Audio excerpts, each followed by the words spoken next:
Shalom. Bagaimana kabar teman-teman hari ini? Baik. Luar biasa.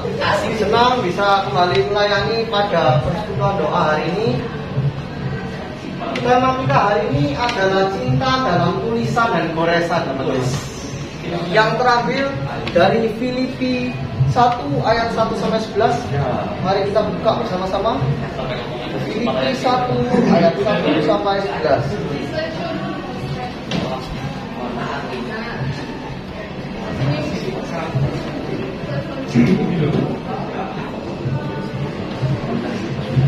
Filipi 1 ayat 1 sampai 11. Saya akan membacakannya untuk kita semua. Salam dari Paulus dan Timotius, hamba-hamba Kristus Yesus, kepada semua orang kudus dalam Kristus Yesus di Filipi, dengan para pemilik jemaat dan diaken. Kasih karunia dan damai sejahtera dari Allah Bapa kita dan dari Tuhan Yesus Kristus menyertai kamu. Ucapan syukur dan doa. Aku mengucap syukur kepada Allahku setiap kali aku mengingat kamu. Dan setiap kali aku berdoa untuk kamu semua, aku selalu berdoa dengan sukacita. Aku mengucap syukur kepada Allahku karena persekutuanmu dalam berita Injil mulai dari hari pertama sampai sekarang ini. Akan hal ini aku yakin sepenuhnya, yaitu Ia yang memulai pekerjaan yang baik di antara kamu akan meneruskannya sampai pada akhirnya pada hari Kristus Yesus. Memang sudahlah sepatutnya aku berpikir demikian akan kamu semua, sebab kamu ada di dalam hatiku, oleh karena kamu semua turut mendapat bagian dalam kasih karunia yang diberikan kepadaku, baik pada waktu aku dipenjarakan maupun pada waktu aku membela dan meneguhkan berita Injil. Sebab Allah adalah saksiku betapa aku dengan kasih mesra Kristus Yesus merindukan kamu sekalian. Dan inilah doaku, semoga kasihmu makin melimpah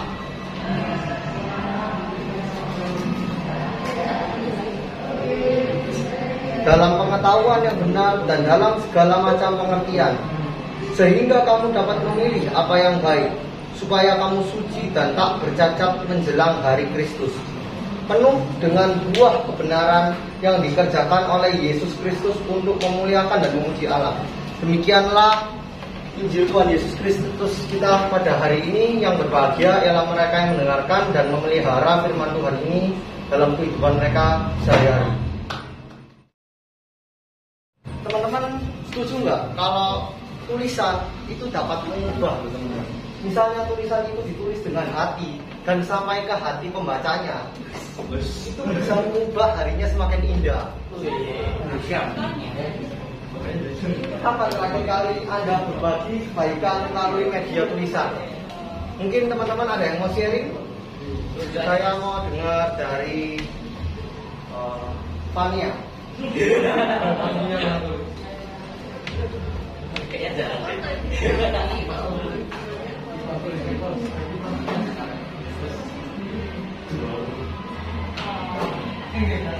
Pas teman cerita kalau dia merasa bodoh, terus kita ngomong ngasih kata motivasi kayak enggak, lo beneran pintar, lo soalnya bodoh.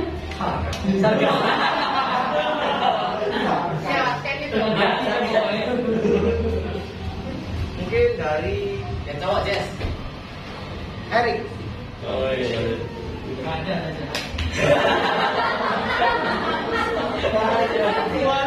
Woi, terus sekali. Kalau Dave, Apa nih? kalau terakhir kali Anda kebaikan melalui media tulisan, kapan? Iya. Bukan, Dave, bukan. Oh, kapan? Kakekmu. Kakekmu di rumah. J. Aku lebih jadi dari kok. Terima kasih untuk sharingnya teman-teman. Nah, teman-teman, kalau tulisan yang baik dan penuh kasih itu bisa membawa sukacita dan kebahagiaan kepada orang yang membacanya. Tapi kalau tulisan itu didasari oleh kebencian, didasari untuk kepentingan sendiri, didasari untuk tujuan yang buruk, itu akan memperburuk kondisi dan dampak yang merusak, bisa menimbulkan dampak yang merusak. Teman-teman, saya cukup kagum sama satu guru di SMA ini.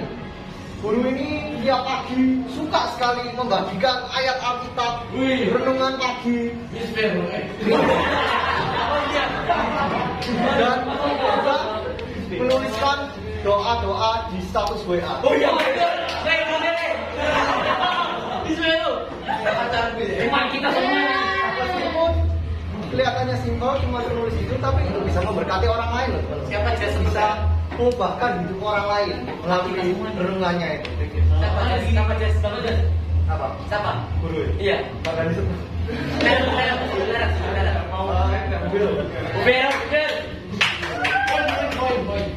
Mari kita perhatikan kalimat di samping ini, teman-teman. Dampak apa yang akan Anda dapatkan bila membaca dan merenungkan kalimat tersebut? You are stronger than you think, guys. Mungkin dari Eugene, apa dampak yang akan didapatkan kalau membaca dan merenungkan kalimat ini? Biasa. Normal.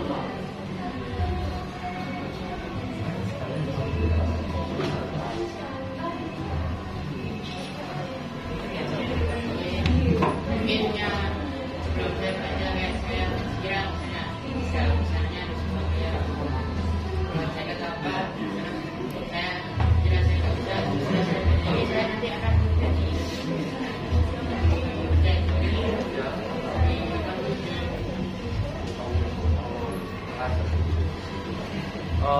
Saya sekarang mau dengar dari Brian.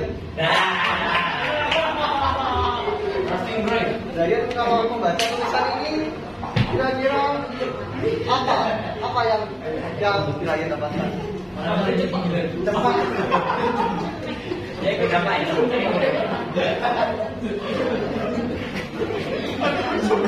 Itu lah yang dewasa, ada juti gitu lah. Iya, benar.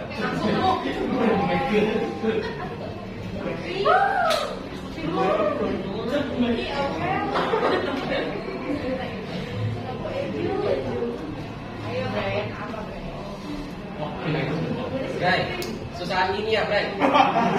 Ini bisa ditafsirkan tapi ente. Iya.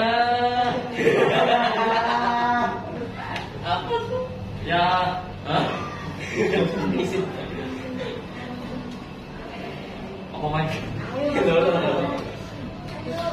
Ya pasti ada kekuatan tersembunyi lah daripada kita perkirakan.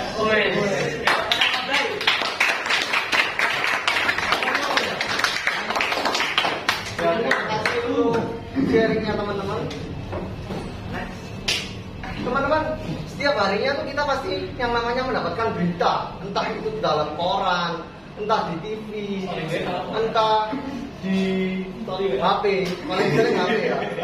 Itu pasti akan dapat berita, dan beritanya ada yang buruk, ada berita baik, dan juga ada berita yang netral informasinya.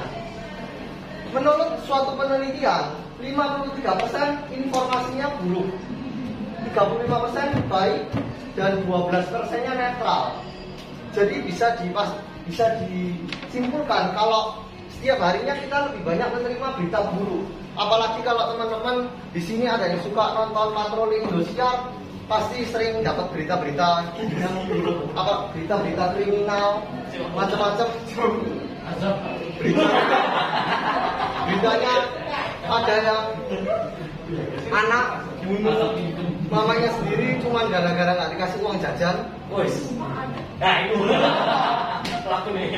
Kalau pas nonton patroli jadi merinding gitu pas lihat beritanya. Nah, kalau orang terlalu banyak terpapar sama berita dan tulisan buruk, itu bisa membuat seseorang memandang dunia ini juga dengan buruk. Sedang. Nah, paradigma dunia sudah buruk. Maka orang ini juga punya pemikiran sikap yang apatis, cuek, dan gak peduli sama lingkungannya. Nah, kita perlu membangun kebiasaan baru yang lebih positif.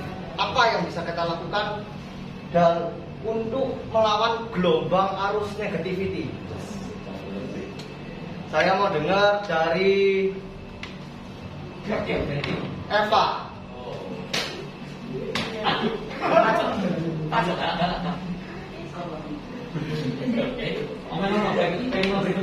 Hal apa yang perlu kita lakukan untuk melawan gelombang dan arus negativity?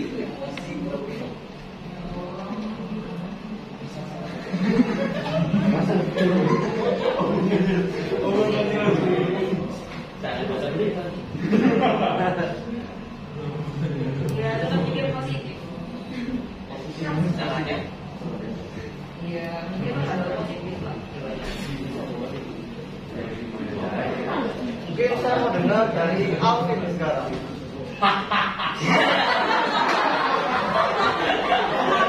Takut banget ketawain pas. Gimana? Simpel aja, banyak-banyak berdoa.